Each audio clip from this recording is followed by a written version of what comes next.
Yeah.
But I so good morning, everyone. Welcome to our meeting of the May meeting of the Alcohol Beverage Control Commission. Actually, I guess we're going to be called the Alcohol Beverage Commission, the Services Commission from now on. We'd like to begin with the flag salute, and Shannon is going to lead us in that.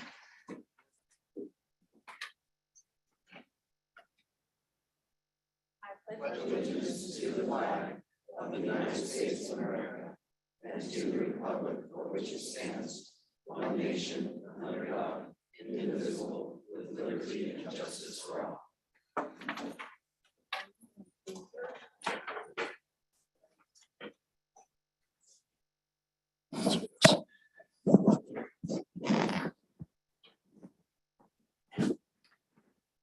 The first item of our business today is going to be the approval of the minutes of the commission meeting of April 26, 2022. Assuming that the commissioners have read the minutes, do I have a motion to accept the minutes? Moved by Commissioner Orton. Is there a second? Seconded by Commissioner Parrish. All those in favor? Aye. Opposed? Minutes are approved. Going to item number 4, which is our announcements. Our next meeting of the commission will be on Tuesday, June 28, 2022, and then July 26, 2022.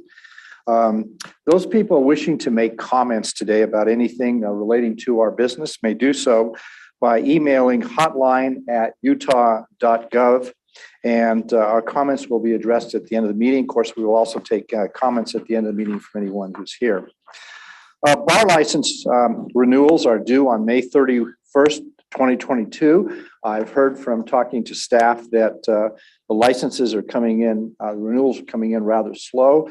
Whatever you can do to help our staff out by getting your renewal in as soon as possible, that will be greatly appreciated. I do anticipate that probably all of you who are holding bar licenses will probably be wanting to renew those. So please help us out and get your renewals in as soon as possible. I also must note that if you are awarded a bar license today, you will still need to renew on or before May 31st. So getting a bar license today will not carry you over to 2023. It'll only carry you over to the end of the month. We have some holiday closures coming up. We have, of course, Memorial Day on May 30th, and all of the liquor stores and our administrative offices and warehouse will be closed. And then this will be the first year that we will be observing Juneteenth. On June 20th, 2022, our liquor stores and our administrative offices and warehouse will be closed in observance of this date, which the state is observing for the first time. And we are pleased to be able to support the state in connection with this particular holiday. We're going to move next to the financial update. Sean? Good morning, Commissioners. We're going to move to the financial report for April. The sales for April were 41 million. That gives us a grand total year-to-date of 467 million, which is 34 million higher than the year prior at this time. Our year-to-date bottle sales went up by 1.2 million.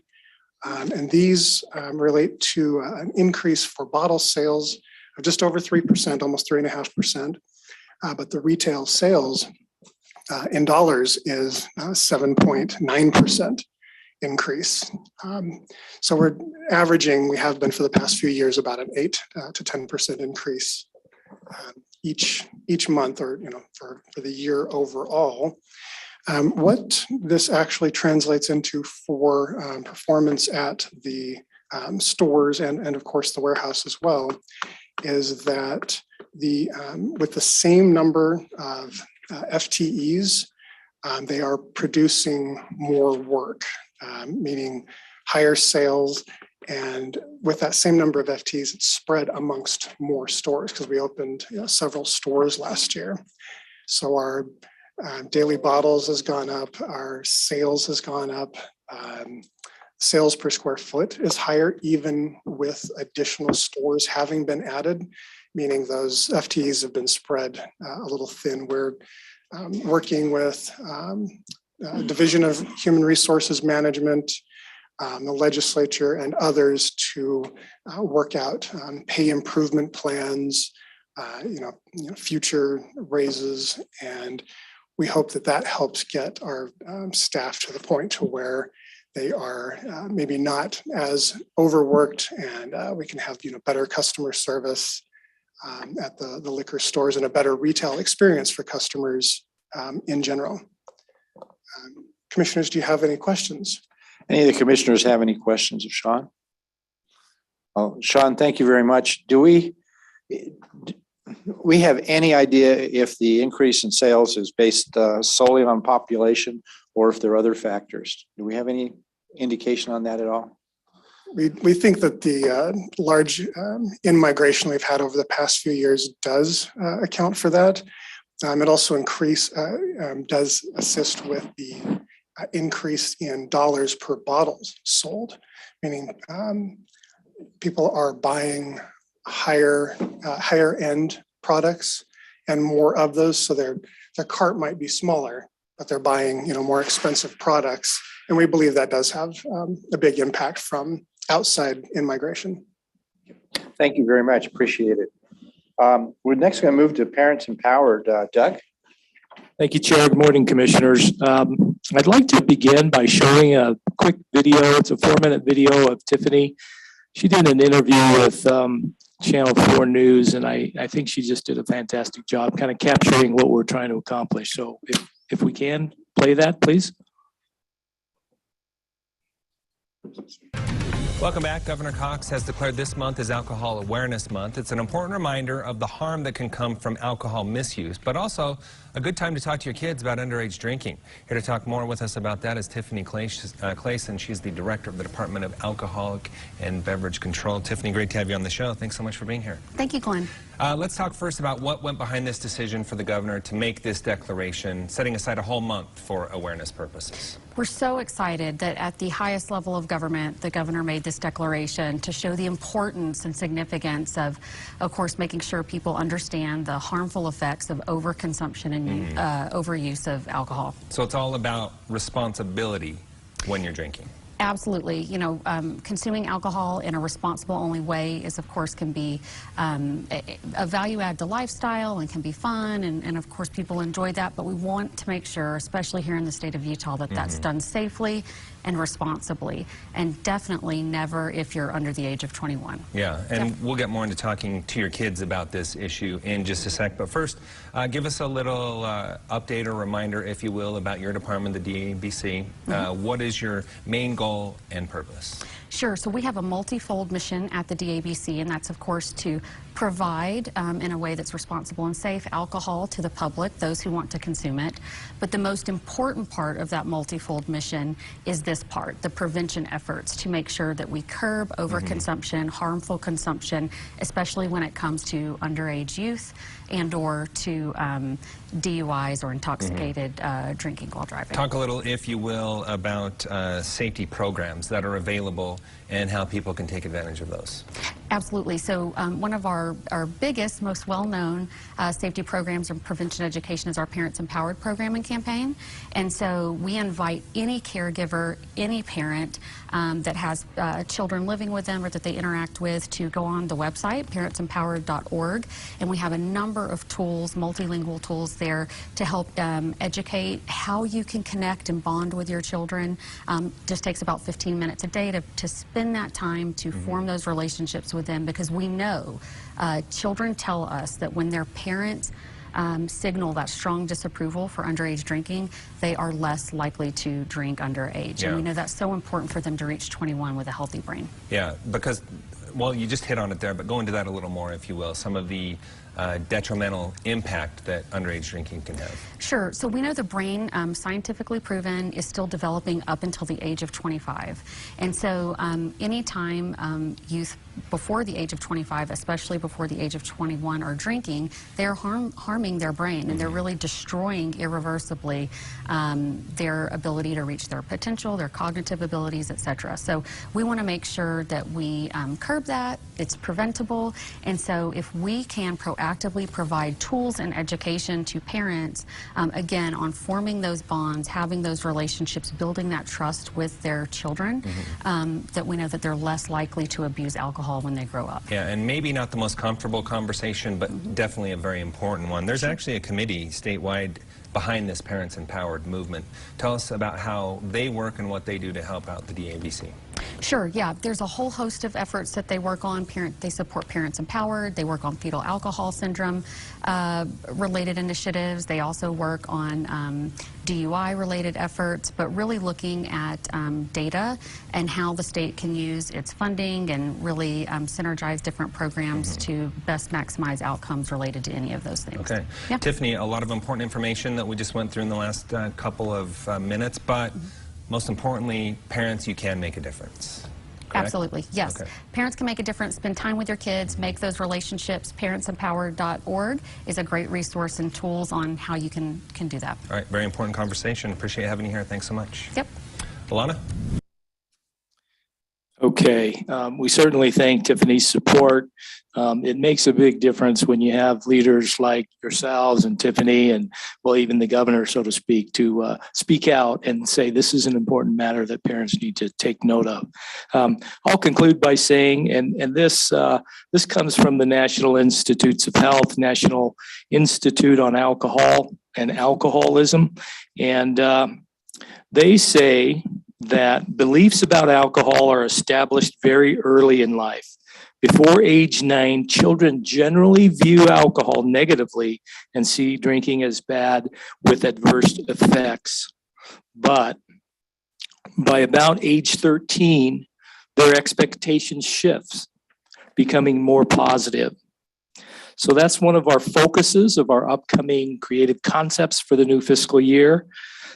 Just for your information, the average age of first alcohol use in Utah, and this is for the first sip or more, and that's age 13.3. So that's the average age. So that tells you, kids are certainly drinking prior to that. And then in terms of this age 9 to 13, we want to convey that that's such a critical and important opportunity for parents to really take advantage of to help their kids get off to a bright bright future and a great start. So this concludes my report. Thank you. Thank you very much, Doug. As always, these are very important words and something we need to be reminded of every month. So thank you so much for your time and effort in this. Next thing we're going to move on to is item number 7 and violations. We're going to talk about the consent calendar. Jeff, it's my understanding that Aaron may have a better update for us on the consent calendar. I hope I'm not picking on you, Aaron, but Sheila's not here, so. Good morning, Commissioners. 1 through 24 are complete and ready for approval. Can I ask a question? That is the violation on number 3, Lumpy's. Is that against the old owner or the new one? The old owner. Any other questions on consent calendar? If not, I'll accept a motion to approve the consent calendar. Moved by Commissioner Parrish. Is there a second? Second by Commissioner Terrazon. All those in favor? Opposed? Let's move to item B, which is change of location requests. Chef Alfredo's.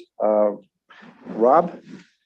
Good morning. Chef Alfredo's, they're a limited restaurant license based in St. George. They're just moving a couple of blocks from their current location. So they're moving from 76 West Tabernacle Street to 1110 South Bluff Street. It is good to go, except for it's conditional because they need a business license. The business license will be issued by the city upon issuance of the license here today. Yes, we can note it's in St. George, and that's what the normal process is down That's there, their right? normal process, correct? All right, any questions from the commission? If not, I'll accept a motion to approve Chef Alfredo's location change. Moved by Commissioner Orton. Is there a second? Second, Randall. Seconded by Commissioner Randall. All those in favor? Opposed? Moving to item B, which is Sol Agave. Is that agave or agave? Sol Agave. Agave, well. Yeah. I was just telling Michelle before we started, I have a 25-word vocabulary, so I mispronounce stuff all the time. So it is complete, ready to go. They're moving from 598 West Main in American Fork to 249 West 100 North in American Fork. It's a much better location. It's complete. Okay, any questions from the commission? If not, I'll accept a motion to approve. Moved by Commissioner Orton. Is there a second? Seconded by Commissioner Parrish. All those in favor? Aye.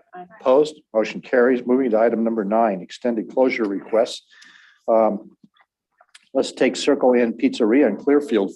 What about 9 Loveland Street, representative applicant? It was good to be a member. Whoa, I have the wrong. I was using the agenda that was sent out.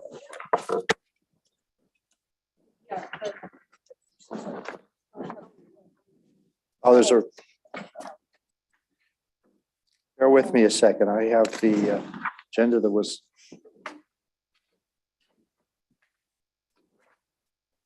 Okay. Local industry representative applicant. I apologize. I was using the agenda that was sent out at the end of last week. Anita. Well, I'm not Anita, but I'm going to cover for her. Indeed. So Heaven Hill Brands, they are representing multiple brands, are based in Kentucky. The application is complete and does meet statutory requirements. Okay. Do I have a motion to approve Heaven Hill Brands local industry representative applicant? So moved. I'll second. Okay. So I moved by Commissioner Terrazon and seconded by Commissioner Orton. All those in favor? Opposed? Okay, next one is the manufactured distilling applicant, Jeff. Good morning, commissioners. We have Big Brands co-packing out of Springdale. Application is complete. They meet all statutory requirements. Okay. Any questions from the commission? If not, I'll accept a motion to approve. Moved by Commissioner Parrish. Is there a second? Second, Terrazon. Seconded by Commissioner Terrazon. All those in favor? Opposed? Motion carries. Moving to item number 11, liquor transport license applicant. Nicole? Good morning, Commissioners.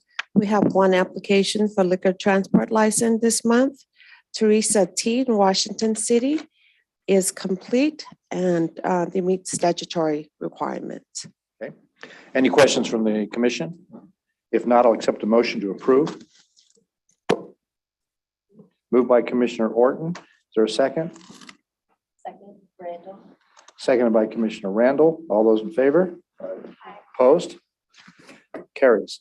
Item number 12, off-premise beer retailer applicants. Stephanie?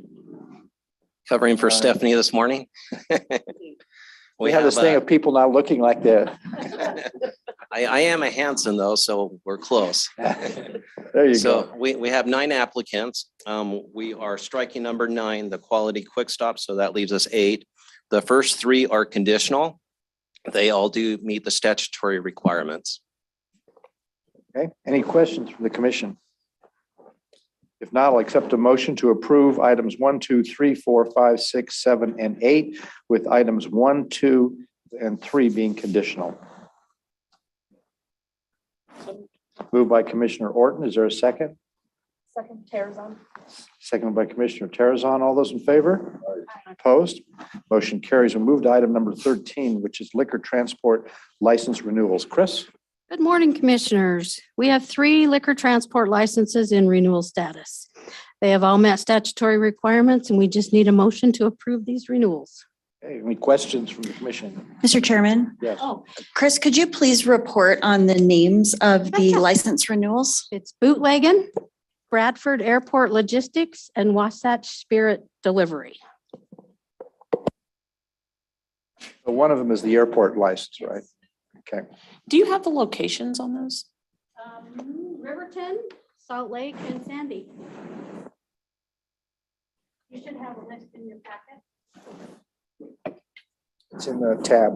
Oh, thanks.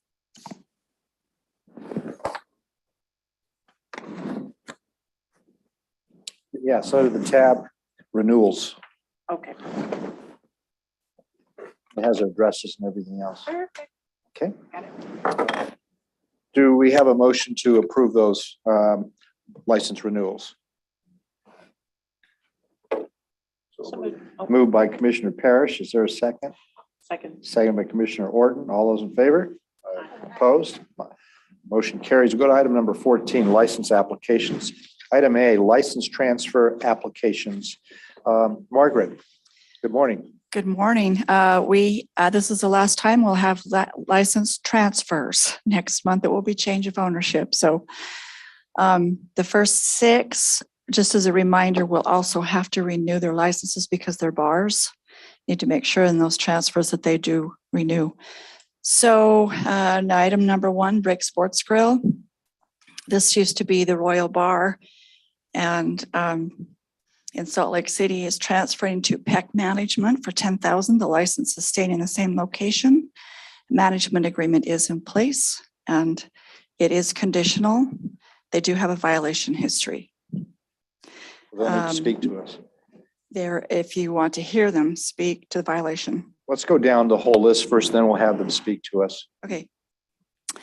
The second one is the Post in Morgan. It's staying the Post in the same location, transferring for $1,000. The new owner will not take over until they're granted the license today, hopefully. And then we have number 3, Franklin Avenue Cocktails and Kitchen. This used to be the Zest in Salt Lake City, transferring their license to 231 Edison Street, becoming Franklin Avenue Cocktails and Kitchen for $30,000. This is a new location. They were previously on the bar applicant list, but are now just purchasing this license. So How much was the purchase again? it is conditional. It was $30,000. Next, we have Sky. This was Dinsimo, Incorporated, Lumpy's downtown, which is probably what you know it by, is transferring its license to Sky Venue for $100,000. Management agreement is in place until the license can be transferred. It is complete and The violation been cleared up on that? It has been today, but it's the new person buying it, not Lumpy's is selling it. So it would not affect them. The new buyer is clean. Does that make sense? They have no violations. The new buyer. And Lumpy's has completed their violation. Any questions I can help you with? Are we good? Should I move on? Okay. Number 5, Shaka Island. This used to be Maple Mountain Bar and Grill in Spanish Fork, transferring its license to Native Aloha, becoming Shaka Island for $3,500. A management agreement is in place. They are still conditional. You said 3,500? Correct. Okay, thanks. And then we have Carlos and Harley's. There are 2 licenses. One is a restaurant, one is a bar. This is in Eden, it's staying in the same location. Management agreement is in place. They're being transferred for $50,000 each. It is conditional. And number 7, we have the Lodge at Bryce Canyon, Valhalla Pizzeria. This is a limited restaurant, transferring its license for $0. It's just part of the buy of the larger resort. It is no longer conditional. We have 8 Taggart's Grill in Morgan. It's being transferred for $0. A management agreement is in place until the license can be transferred. And that is the end of the full license transfers. Okay. All right. Does anybody have any questions on the commission? The violation one, yes. Is anyone here from the Break Sports Grill? Margaret, do you know what the nature of this violation was? There was the last one was a sale to a minor, Aaron. Sell to a minor on the premise of a bar, failure to scan. Okay. And when was this? February, Your Honor? February. It was February. It was adjudicated. 22? Yeah. Okay. And wasn't there also one in January? They had one in December, early December, yes. Okay. And First, I need you to state your name for the record. Lyle Millam, I am counsel for PEC Management. Okay. We did have the violation in December. The young lady that had served the minor, we decided to give her a chance to stick around. She needed the money. It was, had a single mom, et cetera. Gave her a chance, and she was involved in the second violation in February, at which point we determined we had to let her go. We had, after the first violation, updated our RASP, distributed it to the employees. Everybody else seems to have gotten the message. Since the second violation, we've also done so again, updated the RASP. We included a list where each employee has to read and ask any questions about the RASP and then sign that they've read and understand. Well, they've all done that. I'm going to take it one step further now. We're going to have each individual RASP with a signature line on it. It's going to go in their employee file. We have completed our violation. We did take a 25-day closure or suspension that was concluded, and that hurt a lot. But fortunately, we were able to retain just about all of our employees during that time frame. And I think the message has been well sent and well received. The rest of the employees have really stepped up and are working really hard to make this a new opportunity for a third location happen. Some of them are going to be able to work in a location closer to their homes, minimizing their commutes. And this day and age with the future of $6 an hour gallon gas, that's a big benefit to those who can do that.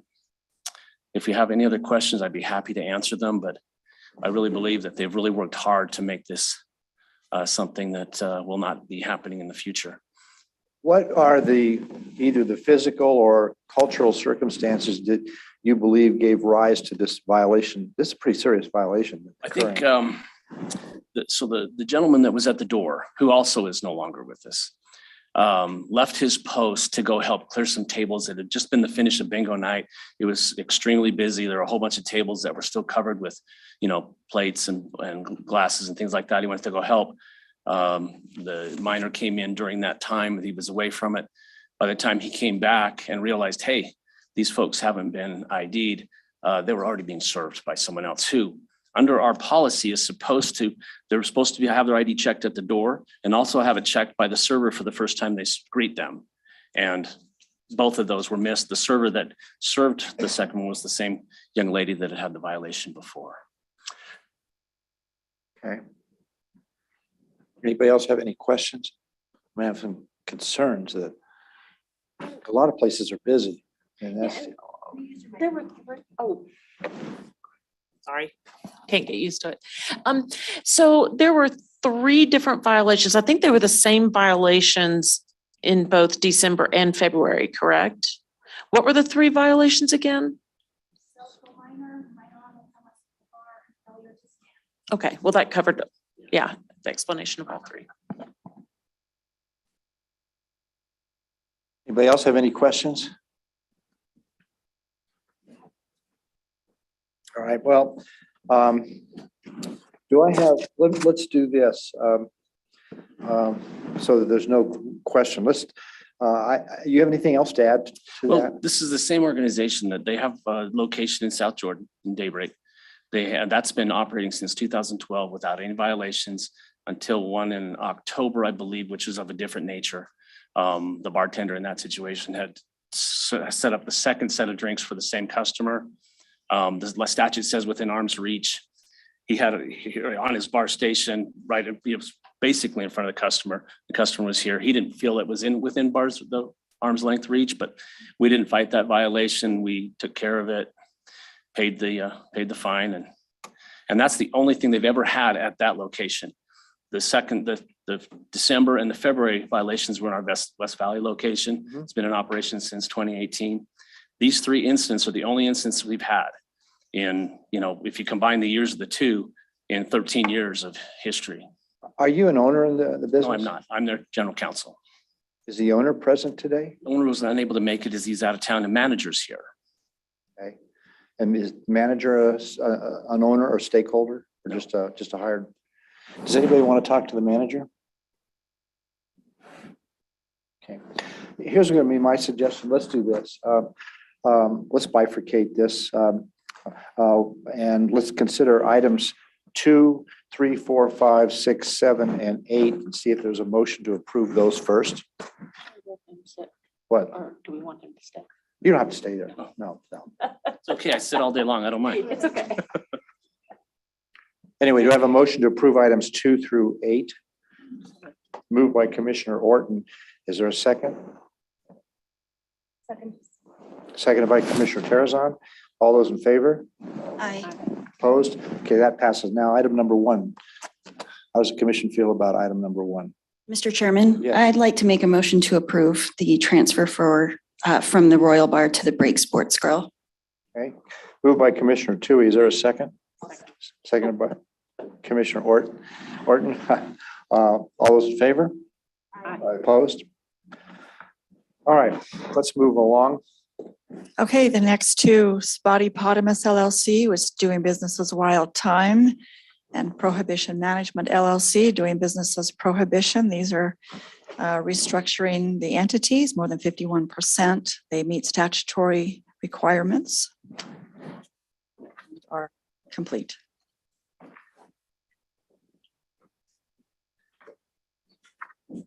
All right. Any questions? All right, do I have a motion? Moved by Commissioner Orton. Is there a second? Second. Seconded by Commissioner Randall. All those in favor? Opposed? All right, and we move to off-premise beer transfers. Okay, the first one, 7-Eleven store. This one is not due to transfer till June 7th. That is after the date of the changes, but this is not a matter, this would be just a change of ownership, so it would qualify even with the new laws coming in. It is no longer conditional. Then we have the second 7-Eleven changing from a franchise owner back to corporate. It is conditional, but otherwise meets statutory requirements. Farmhouse at Smokehouse is complete. and meets statutory requirements. Extra Mile is complete, meets statutory requirements. Red Canyon Village, this is part of that other one with the restaurant in Bryce. It is no longer conditional. We have Kim Long Fresh Market. It is ready to go. All of these meet statutory requirements. And staff would recommend approval. And if you want me to add the 51% to that one, We can do that too. yeah, it is ready to go as well, meet statutory requirements. The only one that's conditional is number 2, Clearfield. Okay. All right. So I'll accept a motion to approve of off-premise beer transfers, items 1 through 6, with number 2 being conditional, and the 51% ownership change of Tug's One Stop in Marysville. Moved by Commissioner Parrish. Is there a second? Commissioner Orton. All those in favor? Opposed? All right, we'll move to bar establishment applicants. Nicole. Yes, hi, good morning, commissioners. There are 16 bar applications this month. 2 of the applications are new, and we have 1 bar license available. We have Fenice, Wasatch, Shades, and Durango are ready to operate. Evo, Quarters, Paxton Pub are planning on opening real soon. The Spoke and the Valley plan to open in June. Woodbine is expected to open in July, and Edison Proper, Marcus Park, Acre, and the 2 Bout Times have later opening dates scheduled. All applications are complete. Okay, so the ones that are actually ready to open right now are items 1 through 4. Is that correct? That is correct. That is correct. All right. And our committee, of course, has met. And Commissioner Tui, would you like to give us a report from your committee about the bar licenses? Sure. Regarding bar licenses for this month, we have 1 to give away that we held over from last month.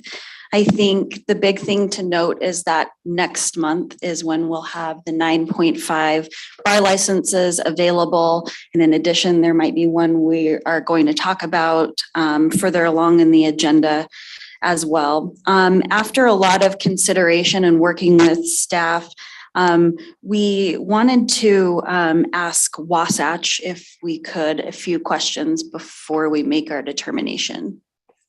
Sure. Do we have someone here from Wasatch? Good morning, commissioners. Monet Madsen with Salt Lake Brewing Company at Wasatch Brew Pub in Park City. Hi, thanks for being here. It's nice to be here. It's nice to see faces. Great. Do you have any updates since the last presentation? I know that you've been on the list for a while, but I do. before I have ask a the few question. prepared comments if you would. Sure, go humor ahead. me. Good morning. It's nice to see you, and thank you for the opportunity to address you in person this morning.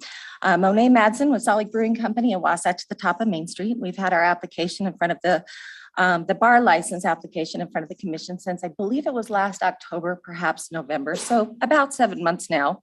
So we truly appreciate the patience that it's taken on your part as well to address this bar license there for Park City.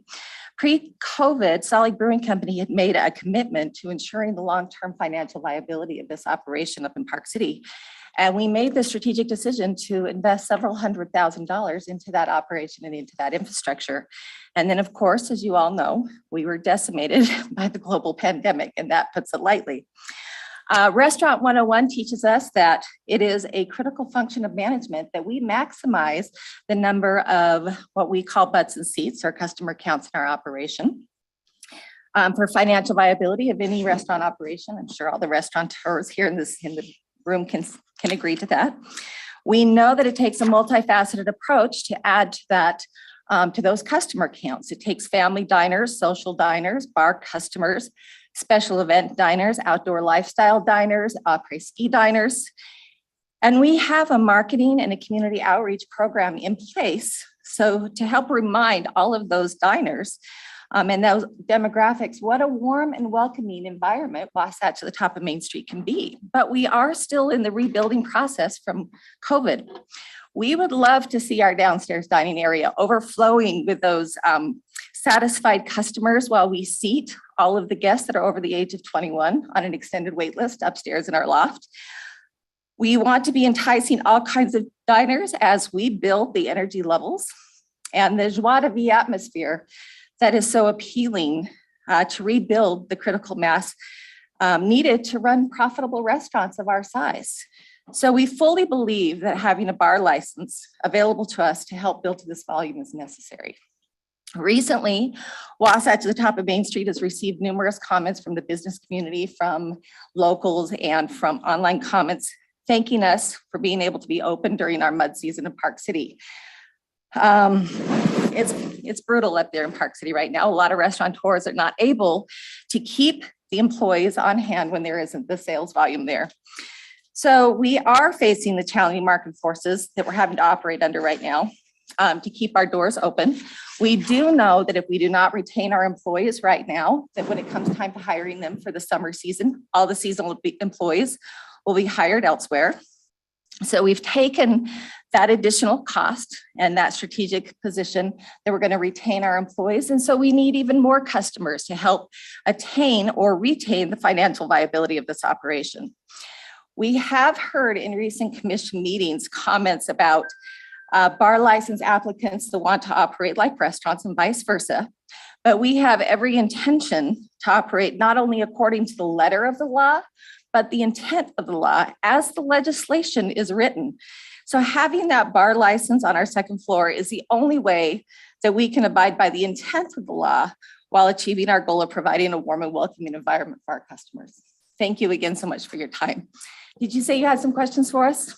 Yeah, I did have a question. I think when this application was originally brought to us, it was explained as the second floor space would be for special events and for people to be mobile with their drinks, for example.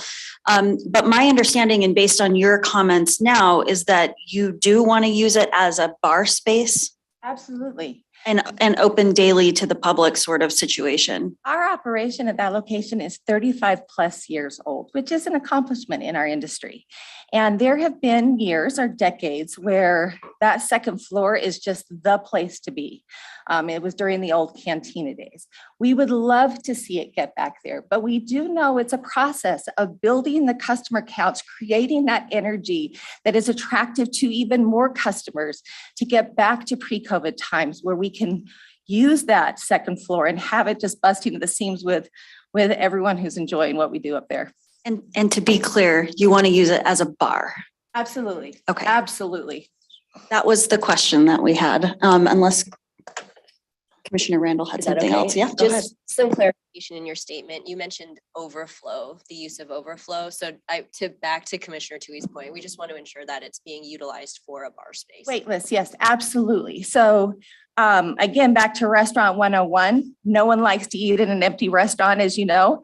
And so we want to have our downstairs full and our upstairs full absolutely as much as possible. So we will be seating upstairs. We have every intention of seating upstairs. And again, getting those butts and seats. And just to elaborate a little bit more, there was some confusion about whether it would just solely be used for special events. And I think that's what Commissioner Tui was referring to at the beginning of her question, where we thought that you were going to just use it for special events and it wouldn't really be open to the public on a daily basis. And so you're saying that you want it to be utilized as a bar on a daily basis and not just for special events. Absolutely correct. Yep, right on the money. Okay. Anybody else have any questions? I'm familiar, of course, with your establishment since I live in Park City, but it seems to me that, and maybe it's just my imagination, but this so-called mud season, which has been a true mud season up there, that actually people from out of town are more present than they have been in the past. Did you guys do well during mud season? Comparatively, yes. Yes. I was out with a business group with JP Morgan Chase the other day, and all of a sudden I found myself the focus of attention for about 15 minutes as everyone's talking about how few restaurants are operating in Park City right now, and that people were grateful that we were able to open. But we are open, and yes, comparatively it is. But there's no doubt that we have additional challenges with especially the labor market the way that it is right now. Anybody else have any questions? Commissioner One Randall, additional of course, clarifying Question. of course. Do you have set hours of operation for the upstairs? Will they be different than the downstairs or will they follow the same hours? They would follow the same hours. Now, to be clear, staffing is a challenge. And so for us to staff both floors of the restaurant, when we know we're not going to have those customer counts during the slow season, that would be a challenge. But we also know we've made the expectation very clear that if we have large groups, we have large reservations, we have a party of 6 or a party of 8, that they go upstairs if they're all over the age of 21, and they do have a separate bartender and a server up there. We will be open. We've actually just extended our hours, which for restaurateurs, that's a big win right now. So we have just extended our hours of that operation, and we have every intention to have the exact same hours for both floors. Any other questions?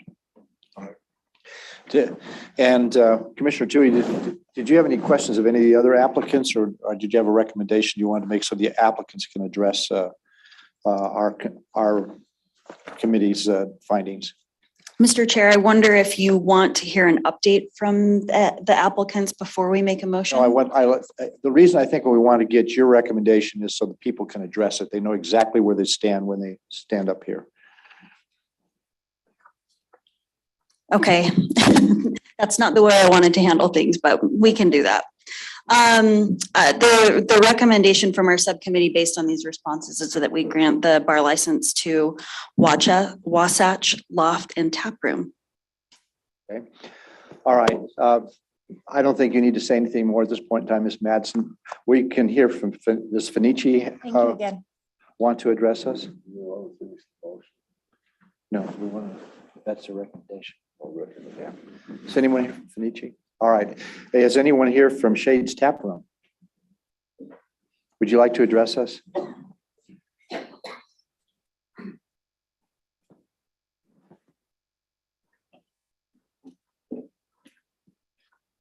Good morning. Can you state your name for the My record, name is please? Marshall Buffalo. I'm the brewmaster at Shades Brewing. First time in front of you guys. I'm sorry for the broken English. I'm not American, but I'm learning. And what I would like to stage, it's Shades Brewing just came back from World Beer Cup carrying 3 medals. That it's bigger than any time before for Utah. We have more medals than Washington State. That 3 beers that won medal means they're best beers in the world. And they're all 6.5%. Due to the percentage of alcohol, we cannot serve where we are located right now because we're operating under You have a tavern license. Tavern license, yes, correct. So we cannot offer in our own brewery the best beers in the world to the customers. And also, as today, we are 66% less revenue than last year when we carry the bar license. So I'm open for any questions, but this is what I would like to stage today.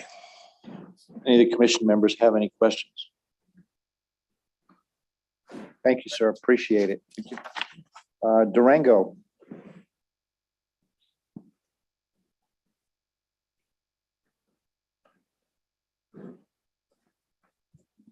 Hi, please state your name for the record. Pablo Hinojosa, Durango Bar.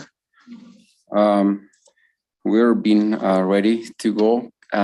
Cassandra is back working for us part-time until we get the full liquor. And we're ready. I mean, like everything is 100% ready to go. We've been learning a lot from everything that's been going on. So I've been like in this kind of business for like 10 years. We never had issues before. And plus we have a lady that been working at the place for 20 years. So I think we know what we're doing. And I mean, like everybody make little mistakes, but I mean, for all the time that I've been in business, I don't think I've been too bad, you know? Okay.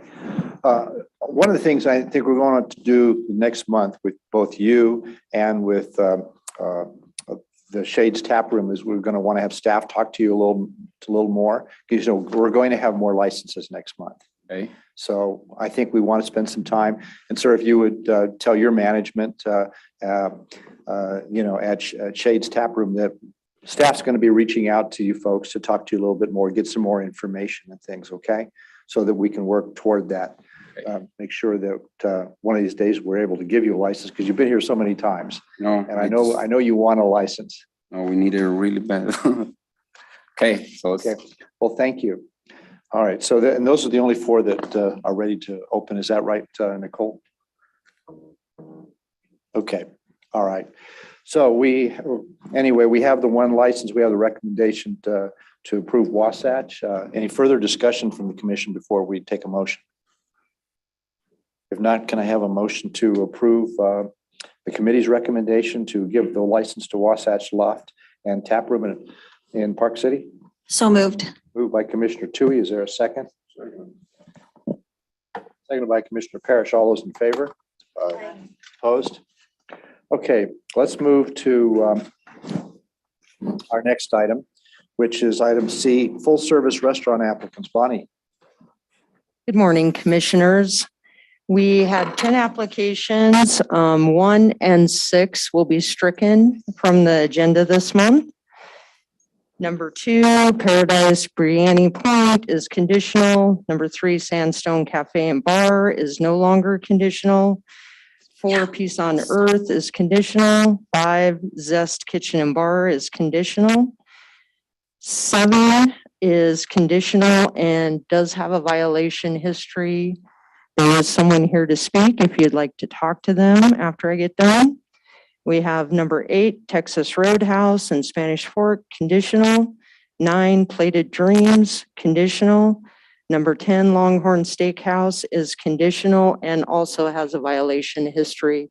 And someone is here to speak if you would like to hear them. Okay, let's start with number 7. Mr. Chairman? Yes, ma'am. Excuse me. I'm sorry. I think we jumped ahead in the agenda. I know that some of my fellow commissioners and I were hoping to hear from some of the future openings and including Evo Hotel, which we kind of skipped over. Is that something you'd like to wait till the end to hear about? I just feel like it's been our practice to get an update from folks if they'd like to offer one. Okay, well, we can go ahead and do that. We'll start with, anyone from Evo want to give us an update? No.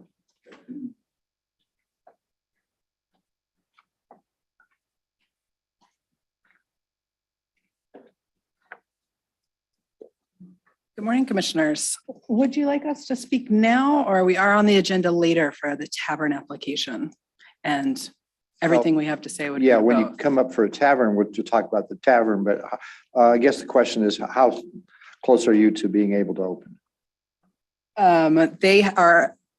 It's just a barrier situation that needs to be built. They have a contractor who is on site because he's also building next door. And so we got a timeline of tomorrow-ish. Yeah. Yeah. Yeah, they could get going from a text today. Okay, so you just have to get that wall built that we've been talking about, right? Okay. Barrier gate issue, yes. And they have the guy on site and materials, which is not something everybody has And you've been available. communicating with staff about that to make sure that it's in full compliance? We have been talking with them, yes. Mr. Chairman, Yes. my understanding is that there has been some misunderstanding with staff about the premise being secured. So I want to make sure before you're building something, right, that you have buy-in from staff and that you have agreement, because at least yesterday when we discussed this with staff, that was not the situation. Right. So you asked if we had communications with staff. Yes, we have ongoing and good communications. And we've actually had 3 visits from staff. They've been great coming out. The first visit was with someone who's no longer on staff and a little bit misleading there. And so we've been playing catch up on that. The premises that is built we believe is very much in compliance with the law, because the premises has to be a building enclosure or a room that is clearly delineated. This is going to have that. The packet that you have, if you don't have that, we've got explanations and renderings. it is going to be more clearly defined than a lot of bar premises that are out there. It's going to be secure. One of the big issues that they had with which DABC and staff at all times has had is obviously minors being on the premises. And there are some hotel rooms kind of down the wall. One of the ways that operationally that's going to be eliminated as an issue is no one under 21 is going to be allowed to rent those rooms down the hall. The front desk staff is going to be TIPS and SIPS certified, which is, going above and beyond. They are probably going to lose a little revenue, not being allowed to have families, anybody with somebody under 21 down that hall, just that whole area. It's not going to be like you're walking down the street and there's a bar right there. This is going to be set aside, set off. What we would love to see is being able to have a whole wall up to this, beautiful high ceilings. That is not possible due to building egress code. It's just not something that fire and safety, they're going to get their building permit revoked if they try to do that. So instead, there's going to be a gate that's higher than a lot of patios you see around town. And it's also as high as the gate that leads to the 20-foot drop down into the lobby. So it's a gate that is high enough that it meets bodily harm building codes. And so definitely is something that is a secure area. Not going to be able to be locked again for that egress situation, but there's going to be an alarm system, going to be signs, very much nobody's going to be getting into those premises. And we just need the opportunity to show that this is going to work. Well, you're going to need to work with staff on that very carefully because obviously we have no alternative but to comply with the law. Absolutely. Okay? And there are several laws that obviously come into effect here. Sometimes these laws are inconvenient and they conflict with each other, but you're going to have to work with staff on it, and we're going to have to obviously see what the final product is when it's when you folks have talked about it. we do have the situation here where you guys do have the opportunity to do this. This isn't something that is forbidden by the law or something that, we're just not able to do, that you don't have the discretion to do. So I will tell you that being the fact that I travel many days during the course of the year, I have some concern about the idea that you're only going to have people 21 years of age and over in those rooms, because a lot of times somebody comes up and they rent the room and then they invite local family to come in. And so you're going to have to tell us how you're going to control that, and how you're going to control the fact that one member of the family walks in, they get the room, they say, yeah, we're over 21, but they need it's the only room that's available, say that night because it's a holiday season or whatever, and then they bring the rest of the family in. So I think you need to be prepared to explain to staff how you're going to address that kind of a restriction. that's something that's definitely doable. Again, this is something that the licensee is going over and above saying, that's not a statutory requirement. We definitely have people under 21 walking by bars all the time. This is something they're trying to do to make up for the fact that, we can't have the big giant locked wall that, again, isn't part of statute. The statutory requirement is an enclosure, and that's what's going to be provided. But I'm happy to continue to talk on that. I don't believe I said my name. Vicki, it's Tanner Strickland Leonard, and I'm Garrett Clements. And Garrett is going to be managing all of this and has been in the industry for years. So he's seen it, knows it. And do you want to speak to the 21 or older situation? How you're going to prevent that? Yeah. When we were walking with our first compliance officer, Abe, that was like the biggest concern that he brought up was, what about this passageway that leads to further hotel rooms? And like Tanner said, it's not like a statutory requirement. Like, those rooms are not obviously the premises, but we figured we'd further decrease overall risk by making those, 21 plus. Just overall, we feel that we're drastically lower risk than other bars on Main Street, right? We're not on a public street. We're in a hotel that's staffed 24/7. They will be SIPS and TIPS certified. It's my intention to make every gesture possible to decrease risk and increase security, right? For all parties involved. So. All right. Anybody else have any questions? So it's my understanding that in order to get to the other rooms, the people would have to walk through the bar. It's not past the bar. Just past the bar, Hallway. hallway. So it's a hallway, but the hallway is open? Like, If you walk through the it's just hallway, you can see the columns, bar. correct? No, it's going to be a gate that's about as high as your podium right there in front of you. Drawings of it, and there's renderings as well on these two pages. Yes, and so as you walk through there, you'll be able to see the bar, correct? Absolutely. And as Angela and I have discussed, visibility is not an issue because it's visibility onto an unlocked premise. One of the things we wanted to do was, a full glass wall. But again, that's helpful from a barrier perspective, but because the visibility is not an issue. One thing I'd like to say, we really wanted to, I've been working very, very closely with staff, with Jeremy and with Mike and Angela.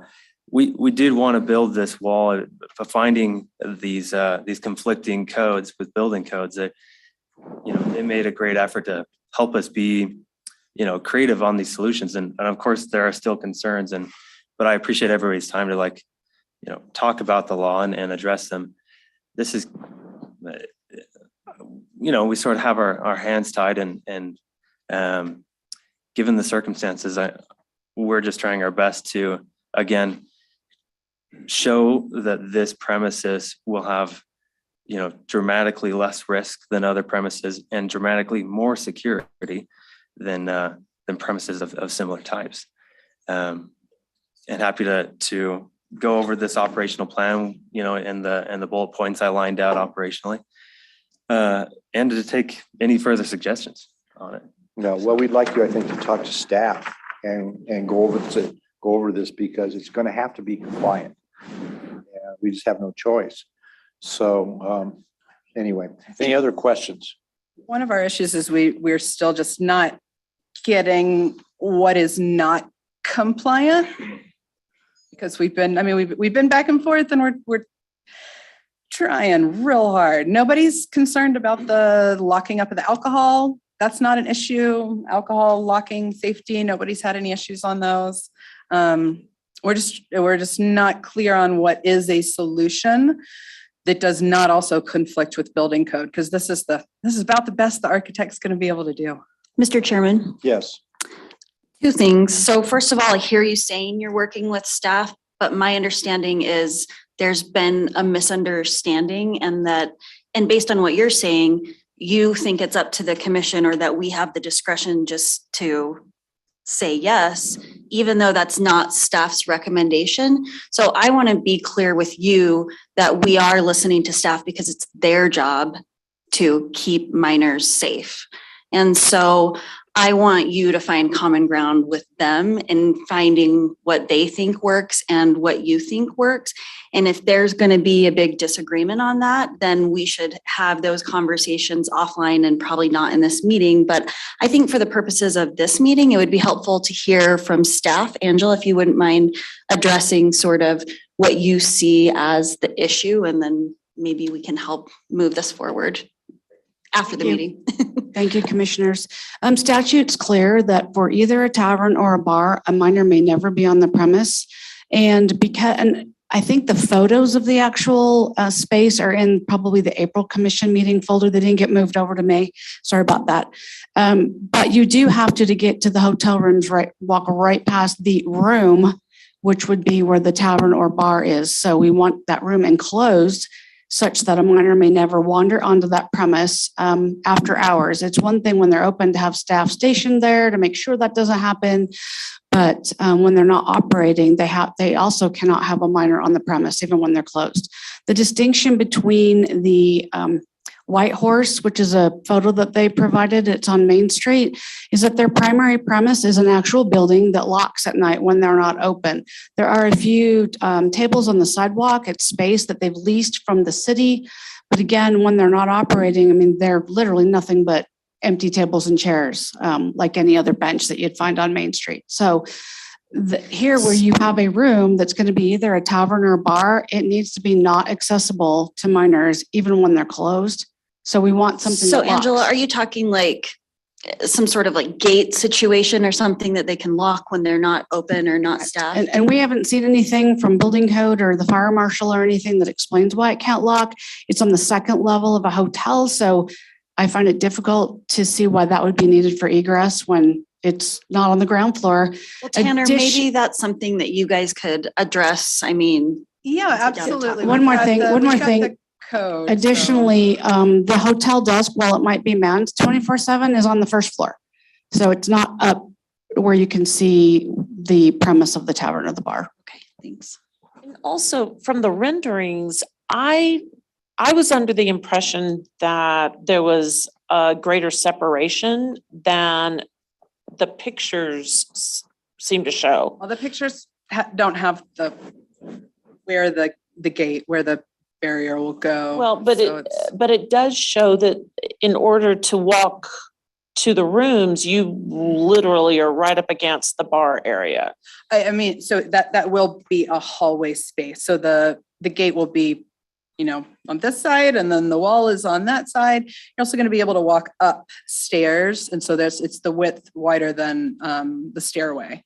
So yes, the hallway is going right by. Because just from the picture, it looks like there's about a 3 foot, there's a 3 foot separation between the bar and the Whatever walkway. ADA code is to get in there, it is. And it's a small area. It's definitely, this isn't a big, huge bar. This is very much a hotel bar, small space. So it says it's a 42-inch barrier.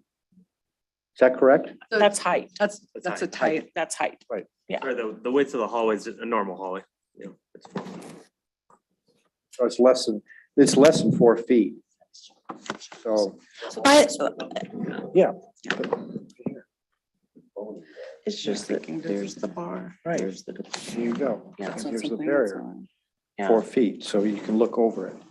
It's about this, it's Yeah. higher than the bar, but if you're, Yeah. In if the you're rendering, 12 it just looked a little. if you're 12 years old, you can look into it really easily. By the way, I'm pretty sure my 6-year-old can get over this. Just 42 inches is the height of a hurdle in college, so I'm very familiar Right. with that. And if it was big enough to get a running jump, but again, that's the same height that's required for people falling 20 feet over the edge. There's just, it's a barrier. It's an enclosure. I appreciate you guys listening to us, and we'll continue to have some chats. Love for you guys to come out and see the space. It's Please. gorgeous. And like I said, there's another one going in next door that we're gonna do a little more digging into before we get this far along. thank you. Thanks for Anybody else have any other questions on this one? If not, does anybody else want to, any others that are almost ready to go, want to say anything to the commission about your progress?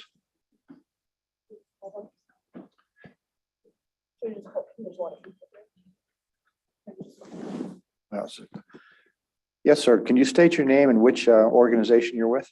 Zach Howa, number 4 Woodbine Hospitality. Okay. As to date, we have concrete poured. All of our inspections are being done this week. All of our equipment is in.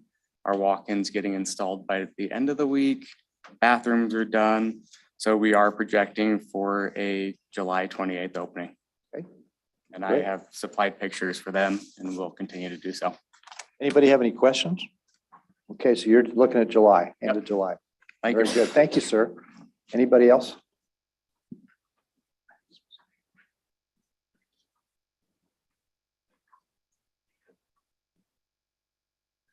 Morning, Russell Hanson with Paxton Pub.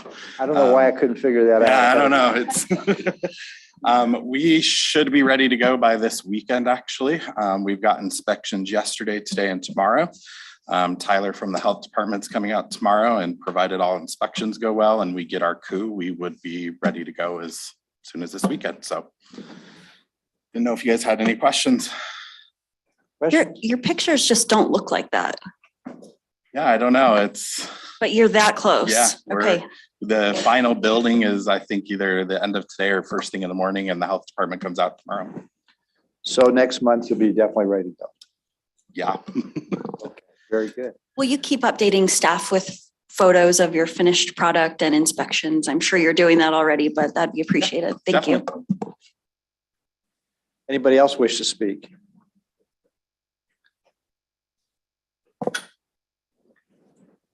Hi there. Katie Willis, Michael Eccleston with Quarters. Yeah, we just wanted to give you a quick update on Quarters and how much we've got done. So the street work is totally done. Grease trap is buried, fire line is buried. Currently, there's people at the bar installing the fire on the interior. All the pieces and parts are in there for that. We've got our walk-ins done. Equipment is all here. Yep. It's just waiting for drywall to go up and for paint to go up. Yep. And then all the equipment will move in. Still shooting for early next month. We've got $500,000 invested in this project so far. We're going to spend more by the time we get open. We are an establishment that cannot function as a different kind of establishment. We have a very mobile natured bar. Restaurant licenses don't work for us. Downtown, 70% of our revenue is from either liquor or High Point beer or wine. So a tavern license also does not work for us. We're definitely working towards that bar license, and we are also, the building is getting painted. They're prepping it right now. I'm going to be up on the wall painting the sign on Sunday. Our neon is finished, ready to be installed. So once I finish that, then we can do that on the outside. So yeah, we're definitely barreling towards completion, and there's no one in the world more motivated to be open than us. Sure. So Yeah, our contractor and subcontractors are on site every day. So next month you should be ready to go. if we aren't, I'm going to burn my own building down. Be careful what you say in a public meeting. Thank Okay, you. Thank you. Anybody else?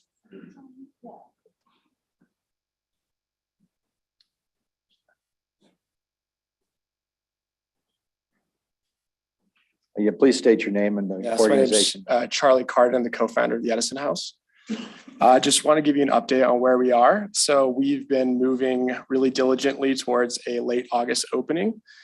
We have had some time slippage, which we've communicated with staff. We're building a pretty substantial building. It's about 30,000 square feet. Oakland Construction is doing it. And so we think that that's a timeline that's about right.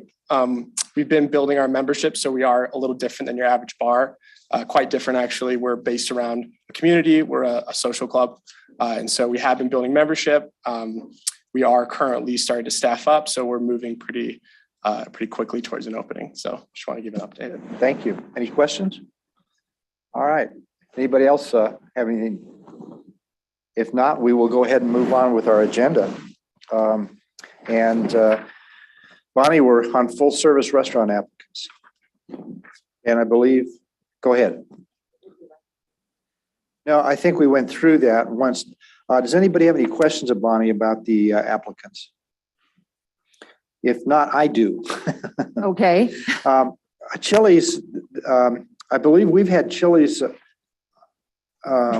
before us with violations. Is this one also been one we've had violations on? Not this one, but the corporate? Yeah, not this particular one. It's still being built. We did have a violation at the West Valley in 2020 of March of 2020, one in Spanish Fork, November of 2021, and Layton location, December of 2021. They do have someone on site to speak to the violations and what they're going to do differently. Yeah, I think we'd like to hear, because we've been down this road once before with Chili's. So, I mean, is anybody here from Chili's? Could you come up, please?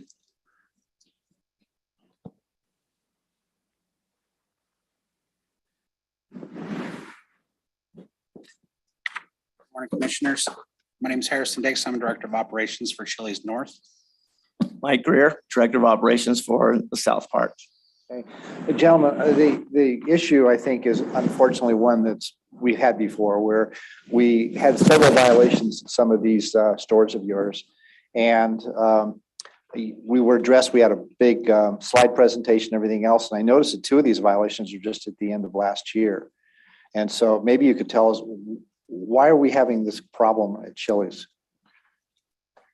Well, I'll go ahead and start. That's a question that we've asked ourselves, several times when these have come up, and certainly disappointing and frustrating when it does. And I think that really, obviously, it starts with us. We're the leaders. We're the leadership of the market, and so we needed to dig deep in ourselves. And so really looking at 4 different things. Really, what are we doing with training? What do we need to do differently with training? What does inspect look like? And what does accountability look like for ourselves and our teams? And then communication, how that's all being communicated. What's different, what's different now from the last violations in the latter part of 21 is our training. Obviously, we have things that say the same, the state training. But our brand training, we've been able to digitize, so it's much easier for us to have eyes on that and how we're doing with that, furthering the training process when it comes to, proper identification and not over-serving and those types of things. On the inspect piece, we went with a third-party audit company, and we started that at the tail end of 19. And so since then, we have continued to have more of these audits through this company. And so in 2020, we had 94 visits, cost us roughly $3,200. In 21, we had 159 audits through this company. It's about $5,400. So far this year, we're going to get close to probably about the 200 mark on audits. And so just over $6,000. I'd like to be able to report, hey, we're seeing the trend go down. Now, we did up these audits since those last violations at the end of 21. And then, so that's the inspect piece. And we get that right away from this company. And it doesn't just go to the 2 of us. It also goes to our vice president of operations. And then when it comes to the accountability piece, just like when we have a law enforcement sting or audit, the team members that are are in violation are let go. And then the managers they have a formal documentation and they get one of those. Second one is a termination. So we've also had to let, unfortunately, some people go through the system in a time where staffing and labor is very challenging. So that's been hard on operators, but that's how important we know that this is. And then on the communication standpoint of those things, both Harrison and I mean, it's certainly weekly through emails and just about daily as we're in restaurants and speaking with leaders. So any other questions or something I could elaborate on? I would also like to add, and obviously this is an excuse. Everybody knows we're in the pandemic and this. Our turnover has just skyrocketed exponentially. So really what we're working on is better training for our leaders. We know that we're going to have a turnover for our servers and all that kind of stuff, but just continuing to keep that alcohol being safe with how we serve it at the forefront of all their minds. I mean, I've got 4 new general managers who are within a year of being promoted. It's a tough job. And again, I won't make excuses for any of my leaders, nor will I make any for myself. I just know that that's a tough thing when you have all of these plates to juggle. However, we're laser focused on making sure that alcohol service isn't something that we're up here with the next Chili's that we open talking to you guys about again, because we understand the severity of the consequences and really what could happen is the loss of life for somebody for various reasons. Bonnie, what are these violations? Do you know off the top of your head? Yes, they are all 3 sell to a minor. That's why I'm perplexed. I've eaten at Chili's for years, okay? You can probably see I've had a lot of hamburgers. But the thing is, the way you're normally set up there and everything, it seems like that it's just really easy to ask somebody for ID, the way it's set up and your physical setups. So that's why I'm having a lot of trouble understanding why, even after we've had this big meeting, some time back with corporate, why we're having these problems. And, it seems that it's really easy for a server to be told, okay, you're new on the job. The first thing you got to know is you don't serve a minor. And if the ID doesn't work, you don't serve them. And yet we have these 3 violations, 2 of which are within the last with last year. But anyway, I'm monopolizing. Any other commissioners have any questions? I think you got to give us something that shows that something's going to change. Something in Chile is going to change because we've heard this once before, and now we've got 3 violations here. Can I ask how many stores the 2 of you have here in the state of Utah? We have 16 together.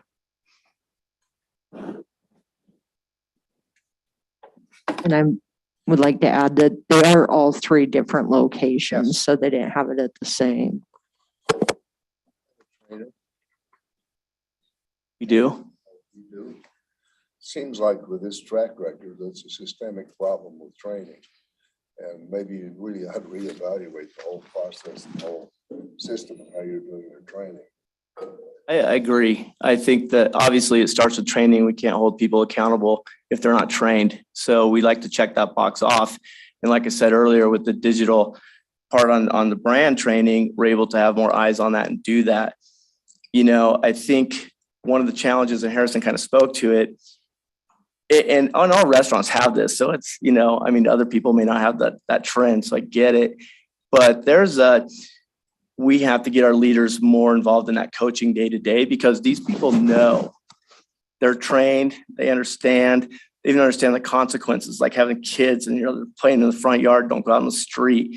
And you tell them and you tell them and you train them, and you go out in the backyard and the manager goes in the kitchen and the kids go out on the street. So there's definitely a cultural thing there that starts with training, but I think it's also about the supervision. So our managers simply need to be engaged on the floor while it's happening. And then with the auditor, we did even, just like you said, sir, like how it's very simple, just ask for the ID. On the audits, it's not even about that. We're looking for them to ask for the ID and actually go scan that ID so that they don't do the math, because I think Bonnie it'll say in the records that most of these were ID'd and they simply did the math wrong.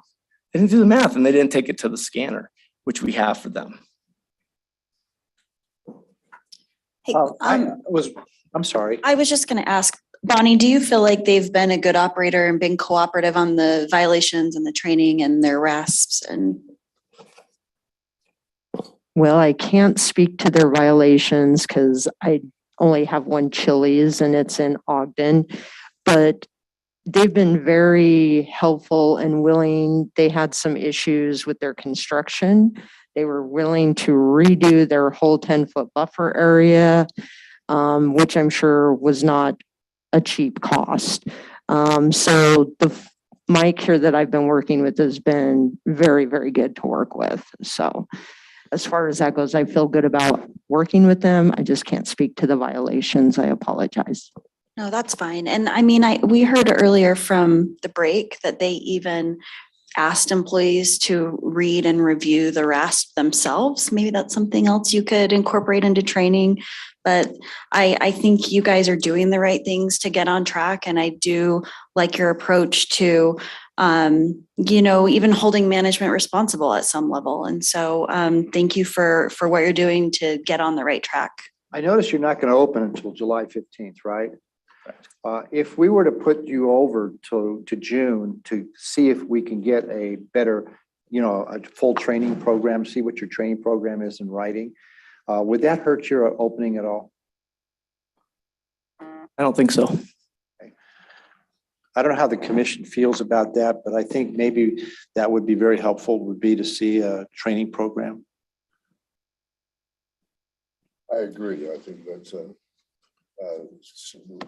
this is kind of glaring. It's not infrequent and it should be corrected.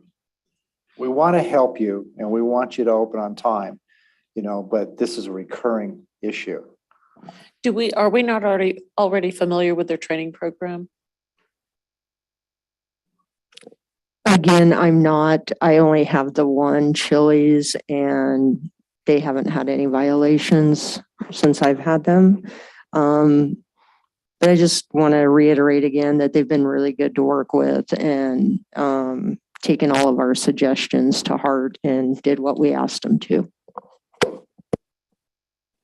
Mr. Chairman, Yes. I do want to say, I mean, I appreciate you saying that it's not going to hurt your opening date, but I also work for a big business where we make these investments, and if we don't have the permits and the certainty to be able to have an opening date or to have an on-air date or whatever it might be, it does present some uncertainty to the business that's problematic and might push out the opening date. Do you feel like that's a risk for you in this situation?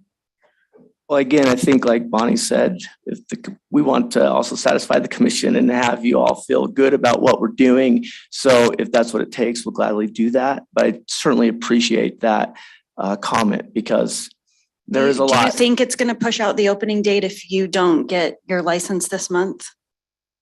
I could say it would be possible. I mean, it would be, I don't know. I can't say with certainty, but I think it would, I mean, it could be a potential. Mr. Chairman, I'm wondering if we could find a compromise here and ask that we grant this conditional based on the other conditional circumstances that you already have, plus working with staff to educate staff on your training program and what you're going to do to beef it up in terms of prevention of sales to minor. I have no problem. I want to. Go ahead. With that recommendation, would that require them to report next month on the changes? I mean, I don't see why not, or they could just report that to staff. Right, they're And already staff could let us know. conditional, so they would have to have their business license. You could make a second requirement in order to change from conditional to permanent, that they present to staff their training program, and we review it and sign off on it. And then we would issue them the license. After, if you'd like us to forward that to the commission for its review, we're happy to do that as well. Well, I mean, we trust staff. The thing is that there's obviously some kind of a cultural problem that's occurred here in various locations throughout the state. As Bonnie points out, Bonnie has a very good performing one, but yet we've got these 3 violations that we're looking at. And those are on top of after we had a very large presentation from Chili's about how they were going to make changes. So I have no problem if they give a training program to staff that staff believes will work and that believes takes care of this problem of minors getting served in the physical surroundings that Chili's has. So that's where I want to go. I just want to make sure we don't have this problem coming up again in a few more months when there's another Chili's that's going to open and we see another slug of violations. If I can also add, and I just want to make sure that you all are aware, one of the commitments that Mike and I have had to our vice president is we want to have certified trainers. We need to have, with so many new team members in our system, we need to make sure that we have people that absolutely know Chili's front, back, sideways, and all that kind of stuff. So we have already worked to have a certified training team in each restaurant to better train all of the new team members that we're hiring and bringing in.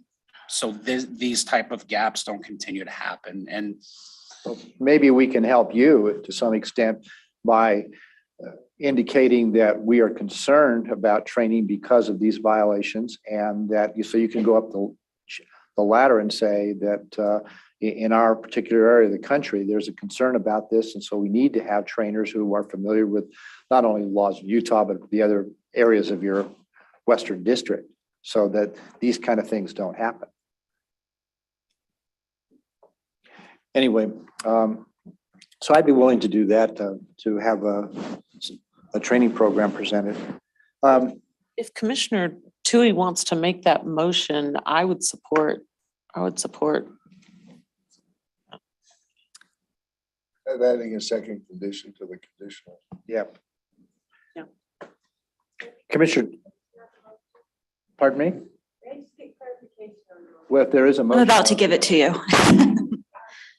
You have a motion, Commissioner Tui, on number 7. Yeah. Well, how about I do this? Are there others that you wanted to hear from before we?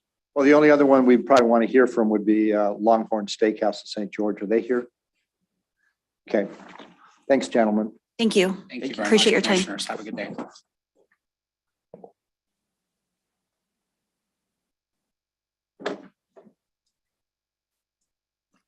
What, Commissioners, my Bonnie, name what's is the Ryan violation? Albert. I'm sorry. Oh, sorry. Go My name's ahead, Ryan please. Albert. I'm the Director of Operations for Longhorn Steakhouse.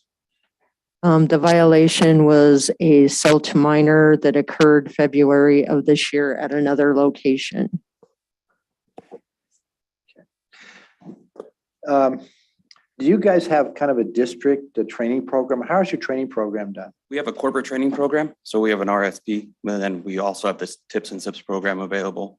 So this violation occurred in December. So we had a change of leadership since then. That would be me. We also parted ways with the team member that was involved in the violation. And since then, the steps that we took is we went ahead and had an all-store meeting to go over the particular RAS program that we have. We also got together all of our certified trainers and we re-certified them on the RAS program so that then we're bringing the new team members in, that they were ready to go, had a better understanding. We have also implemented a system where every day, all of our servers and bartenders and anybody who is involved with the sale of alcohol has a check-in for 30 seconds where we review a different part of our RASP program. So those are the steps that we took. We take this very serious. Any questions? I just want to say, I love your safety thought. It's like your safety thought of the day. Smart. It's a great program for us because, you know, it protects us, protects our guests, and protects our team members. So. Very good. Well, I don't have any further questions of this.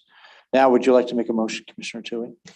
Sure. So I will move that we approve the full service restaurant applicants for 2, 3, 4, 5, 7, 8, 9, and 10, with all being conditional.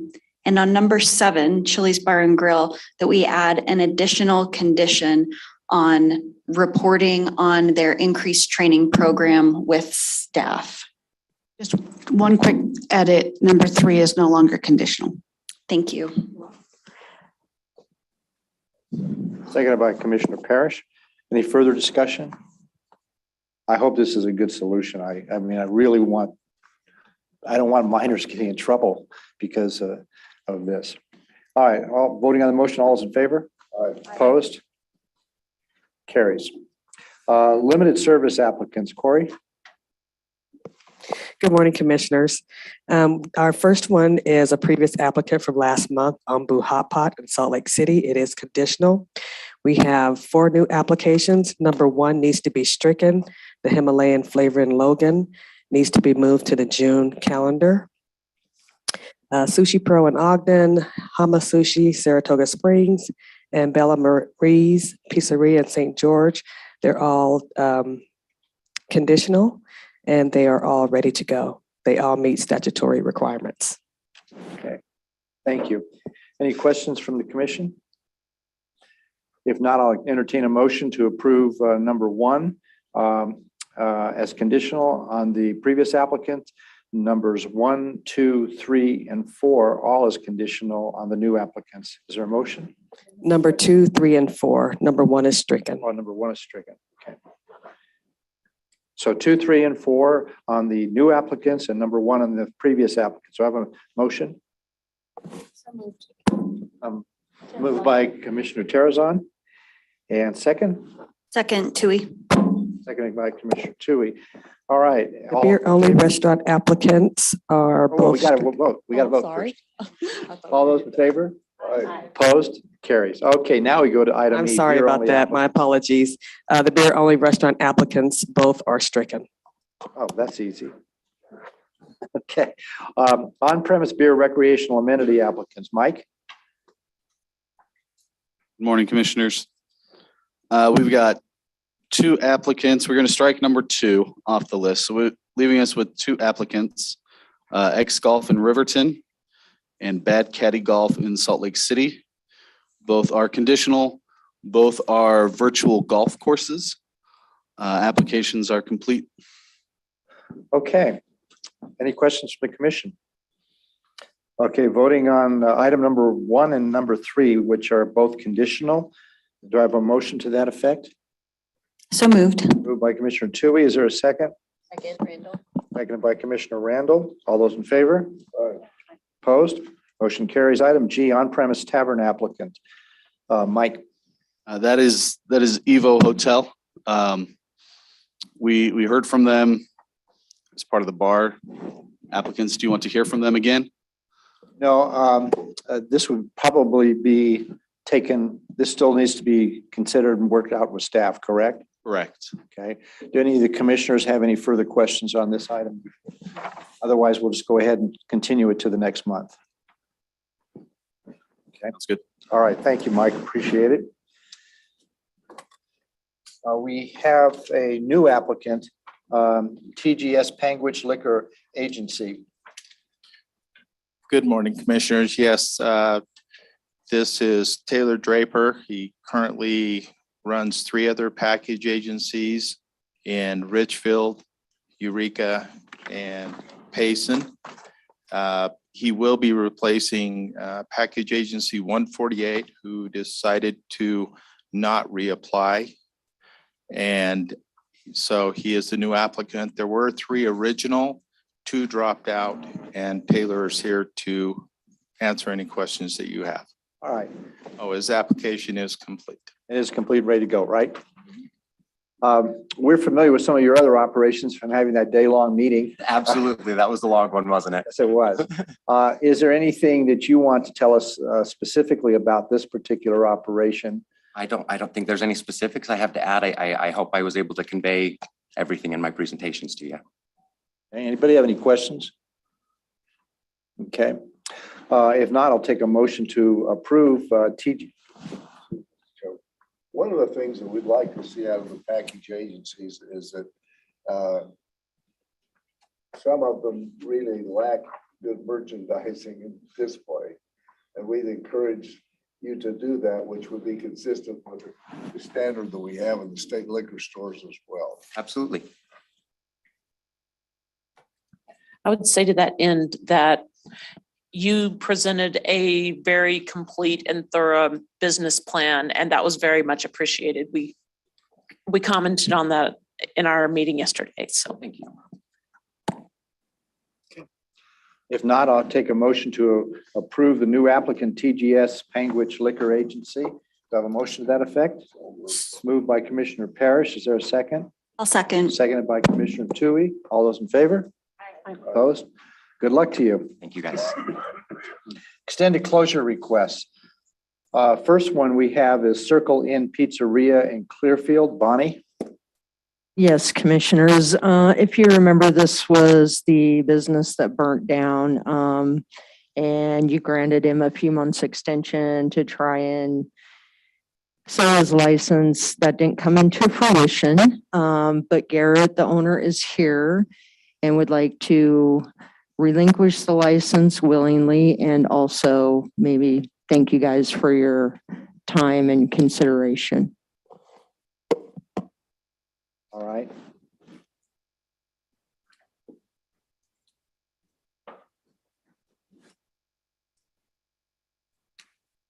Yeah, so she summed it up pretty good. Garrett Schroeder with the Circle Inn.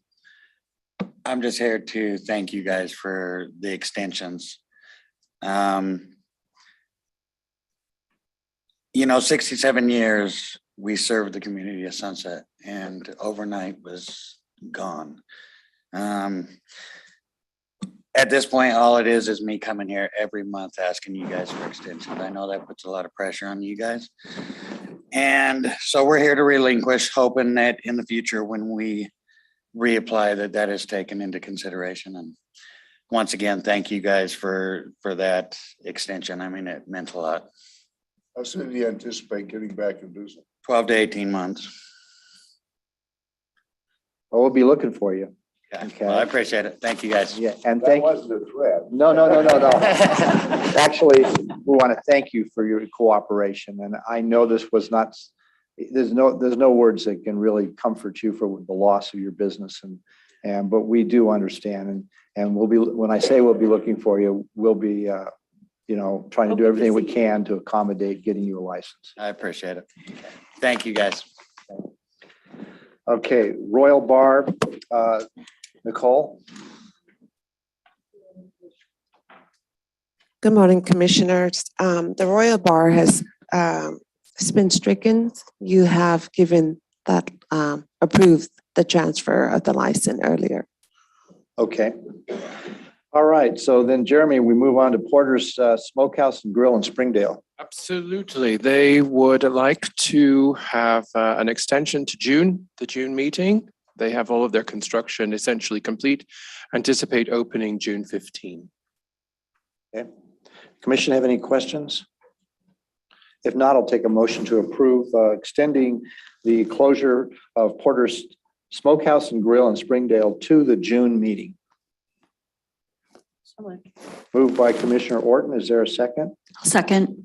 Seconded by Commissioner Tui. All those in favor? Aye. Opposed?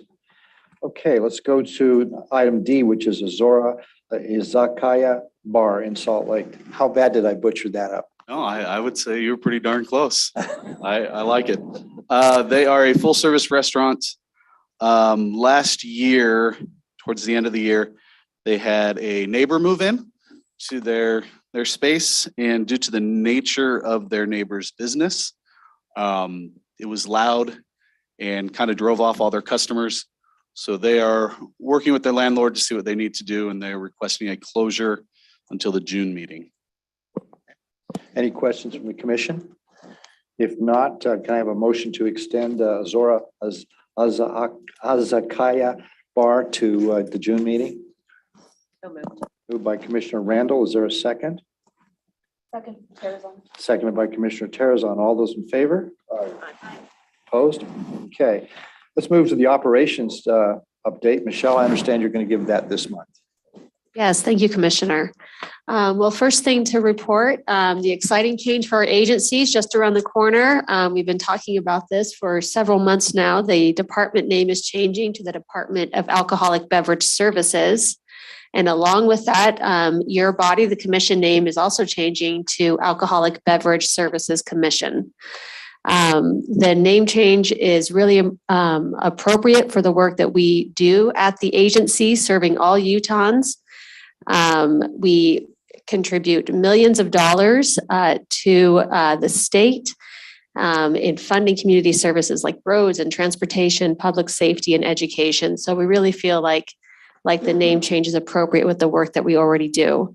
In addition, we work on alcohol safety education, particularly through the Parents Empowered work group to reduce harmful underage drinking.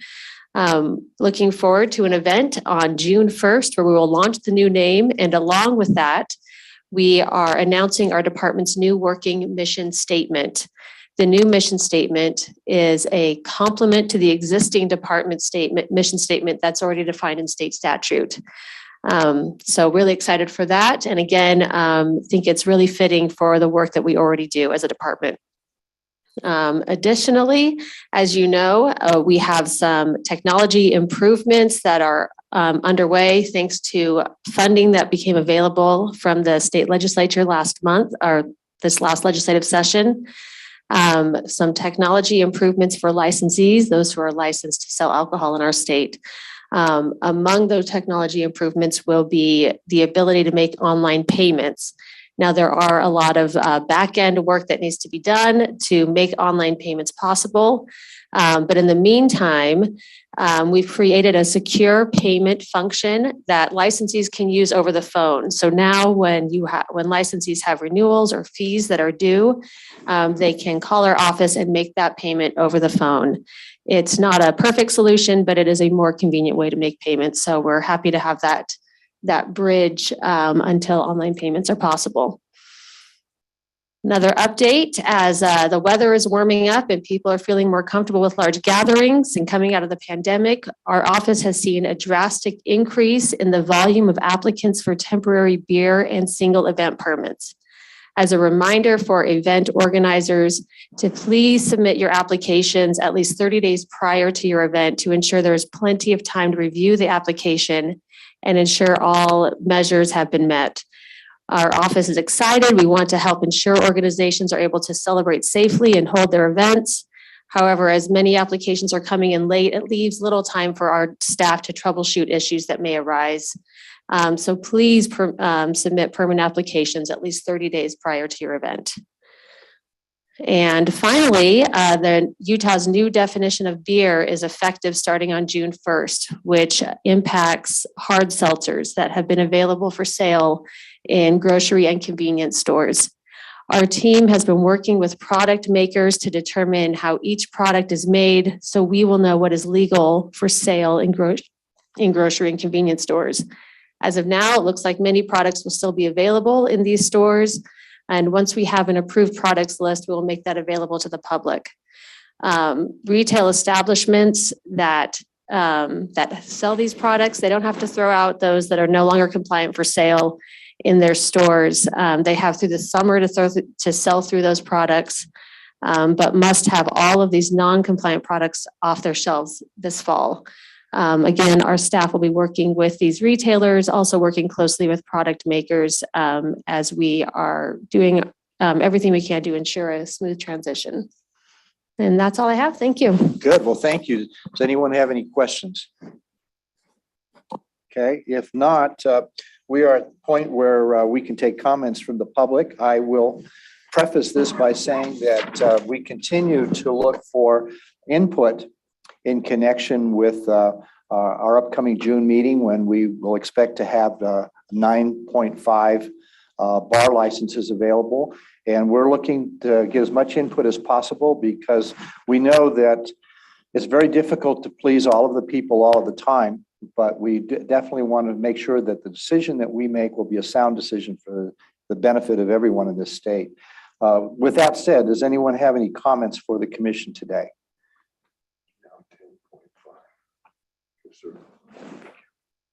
Good morning again, commissioners. I had 2 questions. I don't have any advice at this point in time on how you guys do the bars. I think everybody should have one. That's not a choice, though.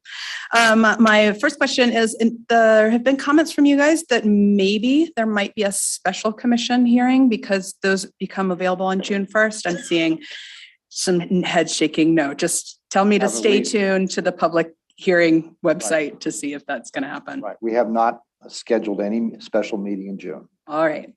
So we'll just have to wait until the end of June on that. Thank you for the clarification. And then the second one is I was able to, the public report came out from the DABS, and it was wonderful, just showing the growth and everything that's going to be happening, some things we're looking forward to. One of the things that I was most excited to see is that there's going to be some kind of a plan to talk about all of the licensees who have passed their undercover stings. So we're not going to be just focusing on the minority where they have failed, which is nobody wants to see that. And I'm hoping that going forward, when those reports and numbers come forward, that we're able to somehow make that part of the agenda as well. It was just nice to have a little bit of positivity on there too. Thank you, guys. I make a comment. Sure. I'd just like to add one thing, and that is these decisions are not often easy for us to make. If we're in a situation where the rules are very clear cut and straight, it's easy. It's those that are somewhat exceptional, where it's up to interpretation, that becomes very difficult for 2 reasons. One of them is being objective instead of subjective, which hopefully we always are. But the second is you have to look at those decisions because they make precedent. And that's something you have to be very careful with. Absolutely. If this was just an objective situation and everybody was bright lines, then it'd be a lot less work for us all, I think. Thank you for your time. Anyone else have any comment? I don't see anybody else standing up. So the next thing we will consider is a motion for adjournment. Do I have a motion to adjourn? Moved by Commissioner Terrazon. Is there a second? Seconded by Commissioner Orton. All those in favor? Aye. Well, thank you very much for everybody's work this month.